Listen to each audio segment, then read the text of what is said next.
అందరికీ నమస్కారం. జాతీయ స్థాయిలో కాంగ్రెస్ పార్టీ మేనిఫెస్టో రిలీజ్ చేసింది.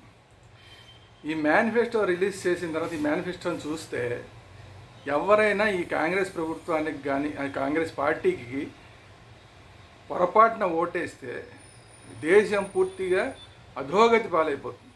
ఈ విషయం పూర్తిగా స్పష్టమైపోతుంది. కారణం ఏంటంటే రెండు విషయాలు. ఒకటి, దేశభక్తుల్ని తయారు చేసే అగ్నివీర్ స్కీముని పక్కన పెట్టేస్తారంట. మళ్ళీ పాత స్కీమ్ని తీసుకొస్తారు. పాత స్కీమ్ని తీసుకొచ్చి ఈ మిలిటరీకి వాటన్నిటికీ కూడా అభ్యర్థులను సెలెక్ట్ చేసే విధానం పాత స్కీమ్ని తీసుకొస్తారు. ఇప్పుడున్న కొత్త స్కీమ్ ప్రకారం ఏంటంటే కొంతమంది దాంట్లో సెలెక్ట్ ముందు అగ్నివీర్గా వెళ్ళిన తర్వాత కొంత సెలెక్ట్ అయిన వాళ్ళు కొంతమంది టాప్ లెవెల్కి వెళ్తారు, అంటే త్రివిధ దళాల్లోకి వెళ్తారు. మిగతా వాళ్ళందరూ కూడా ట్రైనింగ్ పీరియడ్ అయిన తర్వాత వాళ్ళు వివిధ శాఖల్లో పనిచేస్తారు. వివిధ శాఖల్లో పనిచేసి అన్ని శాఖల్లోనూ ఆల్మోస్ట్ అన్ని శాఖల్లోనూ కూడా దేశభక్తులైన వాళ్ళు రిక్రూట్ అవుతారు. ఇది మంచి అడ్వాంటేజ్ ఉంది అగ్నివీరుల వల్ల.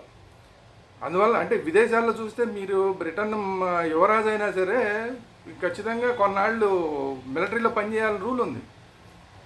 అట్లా ఇక్కడ మన దేశంలో అలా మిలిటరీలో పనిచేసిన వాళ్ళు, ఒక క్రమశిక్షణ ఉన్నవాళ్ళు అన్ని రకాల జాబుల్లోకి వచ్చే అవకాశం అనేది మంచి అవకాశం ఈ స్కీమ్ ద్వారా ఉంటే దాన్నంటే కాంగ్రెస్ పార్టీ పక్కన పెట్టేస్తుందంట. ఒకటి. రెండోది, అత్యంత భయానకమైన విషయం ఏంటంటే రిజర్వేషన్స్ని 50% పరిమితి ఏదైతే ఉందో దాన్ని తీసేస్తారంట. అంటే ఏంటి, ఇక మొత్తం రిజర్వేషన్లే. 50% తీసేస్తే ఇక దానికి అదుపు ఏముంది, 100కి 100% కూడా ఇంకా రిజర్వేషన్లే పెట్టేయచ్చు. ఈ రిజర్వేషన్లు 50% ఉండడం వల్లనే అసలు తట్టుకోలేకపోతున్నారు అగ్రవర్ణాల వాళ్ళు. నిజంగా బాగా చదువుకున్న వాళ్ళు, టాలెంటెడ్ పీపుల్గా ఉన్నవాళ్ళు, వాళ్ళు కూడా సరైన ఉద్యోగాల్లోకి రాలేకపోతున్నారు రిజర్వేషన్ విధానం వల్ల. దీనివల్ల క్రీమ్ అంతా కూడా విదేశాలకు వెళ్ళిపోతుంది. బాగా చదువుకున్న వాళ్ళు ఇలాంటి వాళ్ళందరూ కూడా విదేశాలకు వెళ్ళిపోతున్నారు ఇప్పటికే.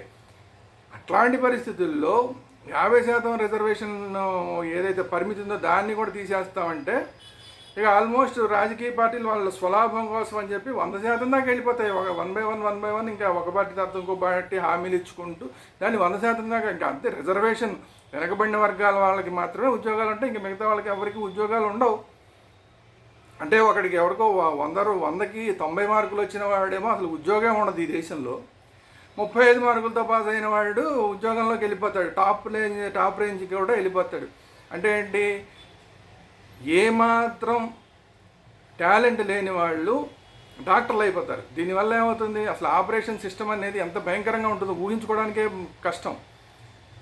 అసలు డాక్టర్ అవ్వడానికి కూడా పనికిరాని వాడు డాక్టర్ అయిపోతాడు. డాక్టర్ అయిపోయి వాడు ఆపరేషన్ చేయడం మొదలు పెడతాడు.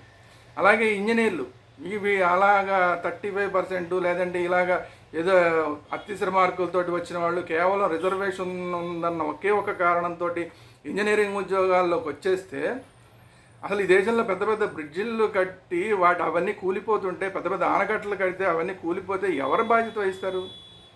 ఎక్కడైతే టాలెంట్ అవసరం అవుతుందో అలాంటి చోట్ల రిజర్వేషన్లు ఉండకూడదు. కానీ ఈ కాంగ్రెస్ ఏం చెప్తోంది, మొత్తం రిజర్వేషన్ సిస్టమ్ 50% పరిమితి తీసేస్తామని చెప్తోంది. సో ఎంత భయంకరమైన పరిస్థితికి వెళ్ళిపోతుంది. ఈరోజు ఇస్రో సైంటిస్టులు చంద్రమండలం దాకా మనం తీసుకెళ్తున్నారు. ఇప్పుడు దాంట్లో కూడా రిజర్వేషన్ సిస్టమ్ తీసుకొస్తామని ఈ కాంగ్రెస్ వాళ్ళు పెడితే ఏంటి పరిస్థితి? సైంటిస్టులు ఎలాంటి సైంటిస్టులు వస్తారు? 35 మార్కులు పాస్ అవుతాడో తెలియని వాళ్ళంతా సైంటిస్టులు అవుతారు. వీళ్ళు ఏం చేస్తారు? వీళ్ళు చంద్రయానికి దాకా కాదు, కనీసం సముద్రం దాకా పక్కనే ఉంటుంది సముద్రం, ఆ దాకా రాకెట్ వెళ్ళేలాగా చేయగలుగుతారా?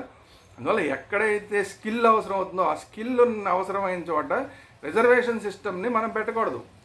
ఖచ్చితంగా వెనుకబడిన వర్గాల వాళ్ళ కోసం కొన్ని సీట్లు రిజర్వ్ చేయడం అవసరం, కానీ అంత మాత్రం చేత పూర్తిగా రిజర్వేషన్లకి పరిమితే ఎత్తేస్తామని చెప్తే దానికి అర్థం పడతం లేదు. ఇంకా ఈ దేశంలో ఎవరు చదువుకున్న వాళ్ళు, కొంచెం 4 మార్కులు వచ్చిన వాళ్ళు, కొంచెం తెలివైన వాళ్ళు, ఇలాంటి వాళ్ళు ఎవరికి ఉద్యోగాలు రాకపోతే ఎవడూ ఈ దేశంలో ఉన్నాడు. ఎట్లాంటి పరిస్థితికి వెళ్ళిపోతుంది అప్పుడు భారతదేశం? సో ఈ ఇంత డేంజర్ బెల్ మోగించిందంటే ఈరోజు కాంగ్రెస్ పార్టీ 50% రిజర్వేషన్లకు పరిమితి తీసేస్తామని చెప్పడం ద్వారా పెద్ద డేంజర్ బెల్ మోగించింది. కాబట్టి ఎవరైనా సరే కాంగ్రెస్ పార్టీకి ఓటేస్తున్నారు అంటే ఈ దేశం అసలు ఎందుకు పనికి రాకుండా పోవడానికి మీరు ఓటేస్తున్నారు అని అర్థం. మరి అట్లాంటి పార్టీని తీసుకురారా, అధికారంలోకి ఎట్లా తీసుకొస్తారు, ఇవన్నీ కూడా ప్రజలు ఆలోచించుకోవాల్సిన అంశాలు. కానీ జాగ్రత్త పడకపోతే దేశం నాశనం అయిపోతుంది. సరే, అగ్రవర్ణాలలో ఎటు తిరిగి నాశనం అయిపోతారో అది వేరే విషయం. మొత్తం దేశమే నాశనం అయిపోతుంది. కాబట్టి తస్మాత్ జాగ్రత్త.